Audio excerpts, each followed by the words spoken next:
Hello, welcome to this video. This video is a part of my course of Elements of Synthetic Biology under Professor Manish Gupta. My name is Narvid Mashrawala, ID 201401125. The project is Synthetic Biology as a solution to non-renewable resources. Firstly, what is the need for a synthetic biological solution? As we know, fossil fuels are non-renewable energy sources. Fossil fuels such as coal, petroleum, and natural gas. These fossil fuels are, are exhausting day by day. According to BP's annual report, these resources will be exhausted after 53.3 years as of 2013 at the current rate of extraction. Hence, there is a need to produce these fuels synthetically. Now, what is synthetic biology?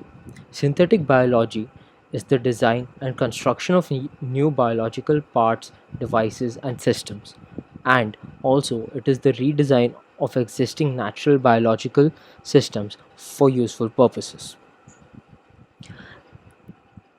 Our main goal is to make these fossil fuels faster and cheaper. And for that, we use microbes. Biofuel production involves a few interesting design choices for synthetic biologists. These include picking organisms to engineer and choosing the elements of their genetic organization to experiment with. Microbes are a favorite for many researchers since they are relatively easy to and cheap to grow in labs. However, working with plants does have the advantage that they are more compatible with current agricultural setups. Photosynthetic microbes like algae and cyanobacteria often need special reactors designed for them, which involve pumping large amounts of water and have high maintenance. Hence, microbes are preferred. Okay, the next topic is synthetic biology for biofuel production. Synthetic biology is used in two different processes for biofuel production, using enzymes to break down biomass into sugar and fuel, creating microbes and creating microbes that produce fuel directly. Enzymes, which are proteins, are being engineered into microbes that break down biomass into sugars and fuels. The second approach is producing fuels directly by creating organisms, largely algae, which produce biofuels directly. Synthetic biologists hope to change the organism so that the oil they produce is chemically similar or identical to the oil used in transportation and energy infrastructure. Moving on, now we will discuss propane generation using bacteria. The team of scientists from Imperial College London and the University of Turku in Finland used E. coli to interpret the biological process that turns fatty acids into cell membranes. The researchers used enzymes to channel the fatty acids along a different biological pathway. So the bacteria made engine ready renewable propane instead of cell membranes. The level of propane that the scientists produced is currently 1000 times less than what would be needed to turn into a commercial product.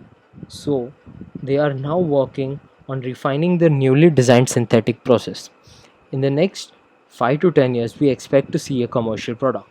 Their ultimate goal is to insert this engineered system into photosynthetic bacteria so as to one day directly convert solar energy into chemical fuel, removing the intermediates of generators and dynamos. To interpret the process, the researchers discovered a new variant of an enzyme called thiotrace, which specifically targets fatty acids and releases them from the natural process.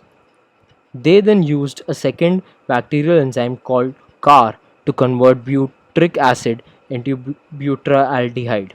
Finally, they added a recently discovered enzyme called aldehyde deformylating oxygenase ADO, which is known to naturally create hydrocarbons in order to form propane. Moving on to photobiological production of fuels. Some photoautotrophic microorganisms can, under certain conditions, produce hydrogen. Nitrogen fixing microorganisms such as filamentous cyanobacteria possesses the enzyme nitrogenase responsible for conversion of atmospheric N2 into ammonia. Molecular hydrogen is a byproduct of this reaction. Usually, this is not released as it is taken up by a hydrogen oxidizing hydrogenase.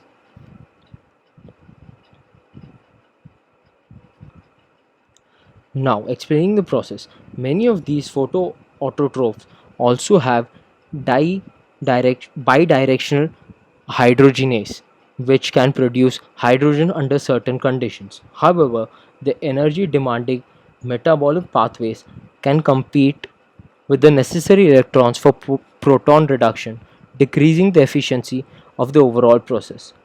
Also, these hydrogenases are very sensitive to oxygen.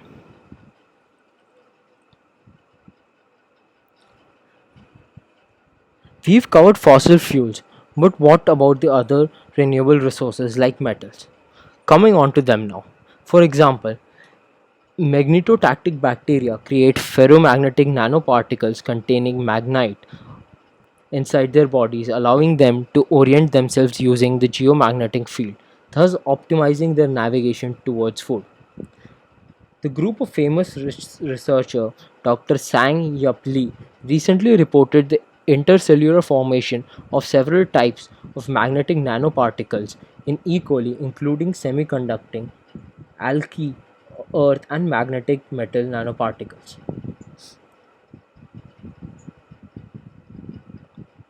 Here in the diagram, we can see that there are elements of CD, CS, AG, AU, CDSCZN, and FeCO.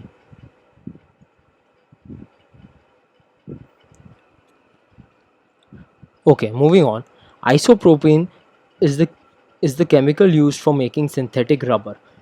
Currently, synthetic rubber is derived entirely from petrochemical sources. Plant enzymes can be expressed in microorganisms through gene transfer. It is a long and cumbersome process. DNA synthesis and DNA sequencing have enabled the construction of metabolically engineered microorganism strains to produce isopropene. This method has provided massively parallel throughput. Okay, next, coming to the corporations involved in this field and their work. General Motors and Coscata use synthetic bacteria and gasification technology in a patented process to convert everything from wood to old tires into pure ethanol, a process which will leapfrog celluloic ethanol production. Also, Gevo, which produces biobutanol, received an undisclosed amount from Virgin Fuels in 2007 to develop butanol and isobutanol from biomass for airplanes. This fuel would be used in Virgin Group's airline company, which prides itself as being the first airline to fly with biofuels. Okay, so with this, we come to the end of our video. Thank you for listening.